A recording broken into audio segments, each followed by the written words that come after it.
I thought I'd make a quick video of all the stuff that's laying around here, because there's a fair bit and it's a lot to take in one video, but I'll walk around and give a quick brief explanation of things, and if it's mine or someone else's, and what needs to be done to it, why it's here. So the star of the channel is the S2. Everyone knows that. It's still sitting here waiting. The shed's getting reorganized in there, so there's crap everywhere, but we're making room to get it in there. So there's the S2, and then 75 series, that's my first ute, which is the work ute now. That's got a 2H in it and about 500,000 Ks. It's housing a lot of spiders at the moment, but I use that when my silver one's broken or getting fixed or something's wrong with it. This is the tag trailer I bought with the S2. It's got a Bartlett ball hitch and hooks on the back, and they used to use that with the crane and move stuff around. I'm probably not going to keep that long term, but I will fix it up and make it roadworthy and then decide what I'm going to do with it. I might pull it around with one of the tippers for a while. The case 1840, that's mine. I got seals to redo the rams. Someone who'd watched another video actually reached out to me and wants to buy it, so after I reseal the rams he might end up with that. He said he started out with one and would like another one to fix up and restore, so that might go to him. Scania 124 for 20 horse. That's a job we're doing for a bloke when he eventually takes it back. There's a white tipper body over there that's going on it, and he's gonna pull a dog trailer with that. So we've painted the tipper body and mounted it all, so just needs to be dropped on, and it's got no PDO or hydraulics or anything, no hydraulic tank, so that's all got to be set up. This isn't mine, might be a future job. The bloke doesn't know what he wants to do with it yet. Someone crashed it into a ditch and he ended up with it, so that's another job.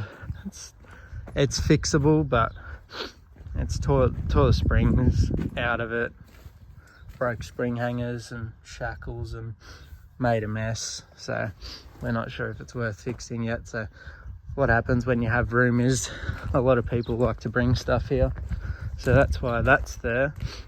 They're the attachments for that orange Hitachi 16 tonner. Screening bucket for my 25 tonner. We use it to screen soil and rock out a clean fill and dirt when disposing of it, because contaminated dirt with rocks and bricks and stuff is a lot more expensive to dispose of than just clean dirt. JCB 165. I brought this for a few $100. It had a blown head gasket. It's got little Perkins, I don't know what they're called, can't remember. They're the same as the Cat 4.4 engines, I think. But so yeah, Cat and Perkins are the same thing. So did head gasket, water pump, and filters and battery, and I use that pretty regularly on smaller jobs. It's a bit weird to operate with the one arm, but it's still strong and does a good job for what it is. But yeah, it's a cheap little machine to get stuff done, and moved a lot of dirt with it, and it's definitely paid for itself. This roller, I think it's what, 8 ton maybe, between 6 and 8 ton pad foot probably. It's got a Deutz F4L, I think the model is. It's thrown a rod out the side. It's probably repairable, but maybe not long term.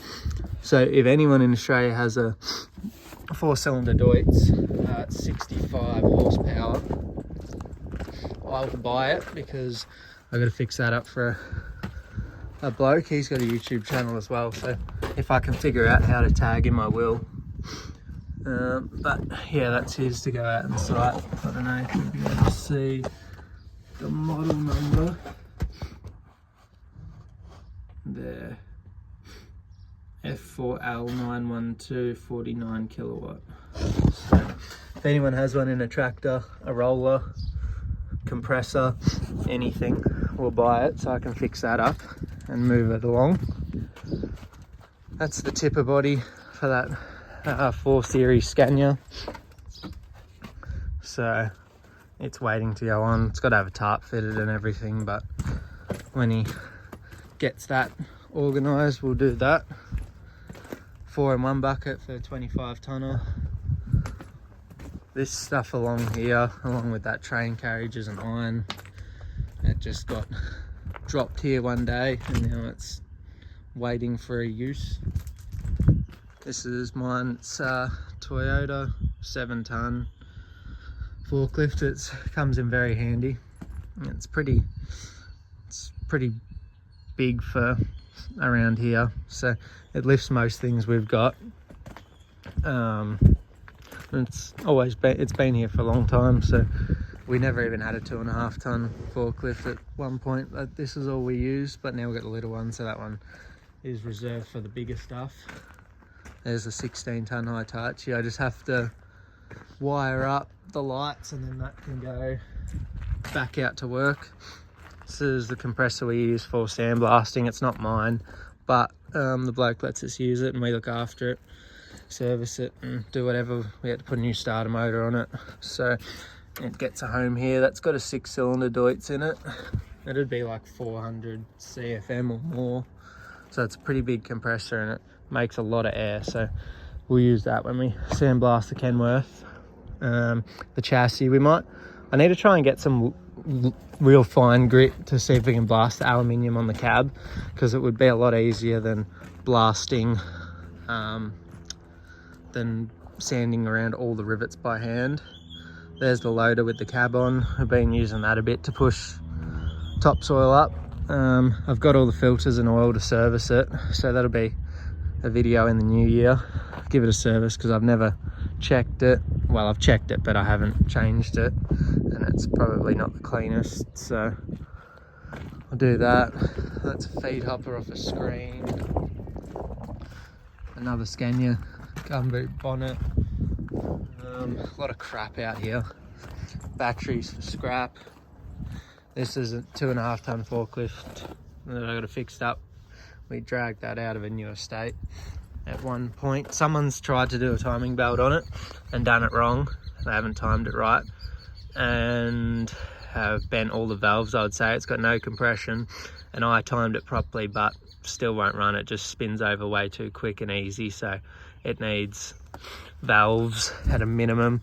That's a little Volkswagen Golf engine that these Lindys run, so parts are pretty cheap and easy to come by. Chamberlain 4090, so it's a John Deere Chamberlain actually. When John Deere bought Chamberlain out, they sort of merged them together, so it's got a John Deere engine, and then I think like the chassis, diff and all that is Chamberlain. It's got a mulch mower on it just to keep the grass down. It doesn't get used that often, but it sounds good and it always starts. It's always reliable. Kubota 5950, melted a hole in a piston. That's not mine. I got to fix it for someone one day, unless he decides to sell it beforehand. An old Scania 81 cab, rusted out. The rest of it went to Africa, so yeah, not much of that left. It's pretty rusty. A yucky Iveco, we don't like those. That's not mine, it's just living here. Commodores, they're not mine. I only buy things with diesels in them. More crap. Go in the shed quickly. It's pretty messy in here because we're cleaning up. Dad's moving stuff around everywhere. So this is the fabrication side, and then that side's the mechanical side where I fix stuff and bring all the trucks in. Before, I had trucks and earth moving stuff. Trikes and quad bikes were my thing. So there's Bikes hiding everywhere in here, little ones, 4 strokes, 2 strokes, just collecting dust. I can't ride them too much at the moment because I've got so much to do, and if I fall off and snap a bone, it won't be very good. So there's the original 1HZ out of my Land Cruiser. I keep that for if I get in trouble and have to put it back in. This is the engine room, cleaning this up. The 903 will come in here. This is where I built the 12 valve for my Land Cruiser. So it needs a bit of a clean. That's the front end to go on my ute to make everything how it should be. So clean that up. 903 will go in there for rebuild. This is a Cummins VT 1710. That's 800 horse, and that's out of that big red thing out there, which is a log chipper, a big one. I haven't seen it go. It's over. They overheated it and seized it. It turns over now, but the liners and pistons are a mess. I've had the sump up and had a look. So that's another project. I want to rebuild that at some point. Just got to get the funds to do it. It's a Moorebark model 30, I think. Late 80s model. It'd do about 1,000 meters of wood chips an hour. So it's a pretty high production thing. So that's another project. They hit the cab with the excavator when they were feeding it one day. There's a look at the other side of the wood chipper. It's a pretty big thing. Would have been flash in its day. So I really do want to fix it and give it a go, because well, with the tree company here, there's a lot of logs and wood, so plenty of stuff to use it on, and once you got something, the jobs grow from there. There's a little Lister 2-cylinder diesel engine. I don't know much about it. It's got a hand crank, no starter motor. So I'm going to see if that runs. I don't know if it'll be a will at start, but it'll be interesting. I've never hand cranked it before. I think that looks like, I have no idea about these, but that looks like like an individual pump for each injector and a rack sort of there. I don't know how it works. I have no idea. They're way before my time, but I'll see if it goes. I got it at an auction with a bunch of other stuff I don't need, so something different. This one's a International Harvester 100 or 100B. We dragged that out of a paddock a couple of hours from here. It was pretty much only scrap price. Another thing that's saving from the scrap because I feel bad for it. The exhaust has a 90 on it, but it's obviously still got water down because that's the exhaust manifold. It's obviously cracked from running, but it's also very rusty, so it's had water in there. It doesn't bar over, so that'll be another project. You can still get bits from, I think, so that engine will come out and I'll try and get it going like I did the 2010 John Deere, which is getting ready to put the load frame and everything back on, which is all over here. Hydraulic tank. There's the load frame. Lift rams, one of them's bent, so I'll straighten that. And pins and other random bits and pieces to go back on. And then the bucket's over here.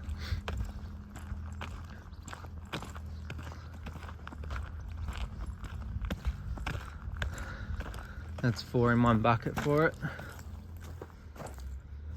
So there's a tilt bucket for the 25 tonner, just a standard bucket for that JCB skid steer over there. Yeah, oh, that's a 4-ton Kubota.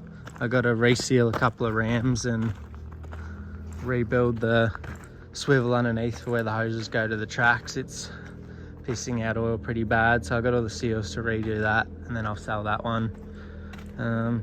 Bobcat S185 has It's the 4-in-1 or whatever attachments on it is just bypassing, so you open it and it just leaks down and closes, so the spool's bypassing in the main control valve, so I gotta fix that, but they're crap to do. They're all steel pipes and the main control valve's buried underneath the cab, and it'll be a pain to get out, but won't be fun. There's my ute, that's 2001 HZJ79, which I've put the Cummins in. Still got to do a rundown on that, and then the rest is just all stuff. 4 BT Cummins with a rod out the side. I'm going to buy an industrial one and swap all the stuff over, because that's an automotive engine with the VE pump, so I'll swap all that stuff over. And yeah, that's about it for the shed stuff. The other half of the shed is that tree company over there, and then I'll give you another part to the trucks over there, and that's where the float's parked to go behind the S2, and the 25 tonner down the back there, you can just see the black boom. So I better get back to cleaning now and making room, put the truck in the shed. But there's a quick rundown of everything here. So yeah, hope you enjoyed looking at stuff. If you have any questions about anything that's laying around, or when I'm going to fix it, or if I should do videos on it, let me know. Thanks for watching. Just share it around, like and subscribe. I appreciate everyone that watches it and all the good and bad comments. So yeah, thanks for that. Have a good New Year's and see you on the next one.